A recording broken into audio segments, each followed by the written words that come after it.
Shake got a little bit of a run the other day and seemed to do pretty well in those minutes that he was given. What did you see? I saw the same, and I think that he's consistently kind of has done that. I've said before with Shake, he's always surprised me where he can sit for a long time and come off the bench and make a shot. And he did that the other night, and I think that his defense is improving, and it's part of the sort of optionality that I have, and I think is a sort of reflection that you have a team that is still sorting itself out as it relates to some of those choices that I have. Positions, call it, 8 through 11, 12. Is that one of those things where as a coach you think like once his defense catches up to his offense, it'll be a new game for him? Possibly, and I think his defense gets maybe slammed more than it should, led by me, and I think like he's just a young player that's getting some NBA touches and tastes and minutes and opportunities, and I think that it's completely trending in the right way. I was thinking specifically about those lobs that Ben threw Tobias the other night on that play. I mean, we run out of time, but just specifically when you've designed stuff, like, have you often had in mind that I can do stuff like that because he's just so much bigger than the average point guard? With Ben seeing over the top of it? Yeah. For sure. It's always, the starting point is always, for me, is who's the passer. And so to your point, well, it's a 6'10" point guard. It's the same torment you go through, like if you got to go win a game, like who's taking the ball out of bounds. It used to be the keep coaches up, even in my old life, a lot. And so height is one of the things that I think is important, when you decide who you want to pass and the environment. You're saying, well, he's 6'10", he can make a lob pass from, the 3-4 point line. Yes, it factors into it.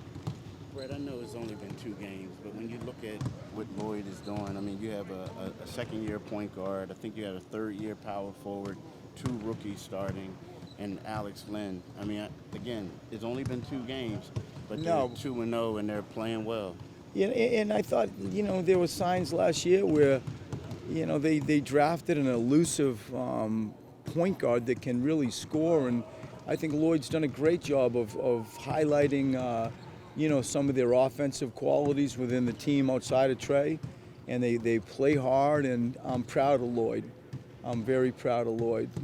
Part of the discussion with Pop, and trying to put his name out there for the USA team. Like all that stuff is excellent for Coach Lloyd Pierce. He's a friend of mine, a former coach of mine, and when you look around and see Billy Lang and Lloyd Pierce and Monty, and I love that. And when I see Lloyd Pierce, I think he's doing a hell of a job.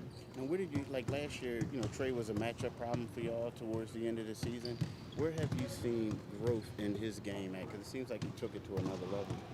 I think he's just, everybody plays the game of who is he, and I suppose Steph is the one that he gets talked about the most, which is royalty.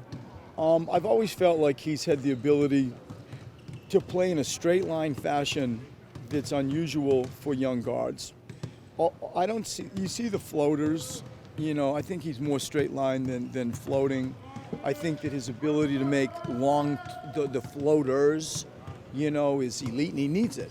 He needs to be able to do that. His ability to put sort of, the fear in defense is 1 step, 2 steps over half court line like Steph does is real. And so I think just like how he controls his speeds, his ability to go straight line and navigate these, schemes defensively that he's going to continue to see as he gets older and is so important to their program, I think he's improved in all those areas as I've seen in the first few games. One of the reasons why the Hawks hired Lloyd in the first place was because of his player development. How influential was he in those beginning years when you guys were building your Tremendously. And for me, I'm especially fond of that sort of path to the NBA.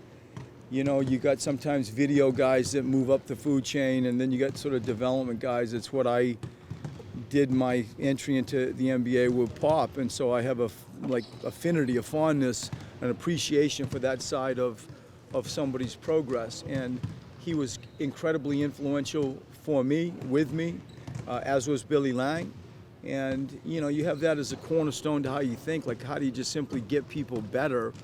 That's a great starting point for a young program and a young coach that I think is going to be in this league for a very long time.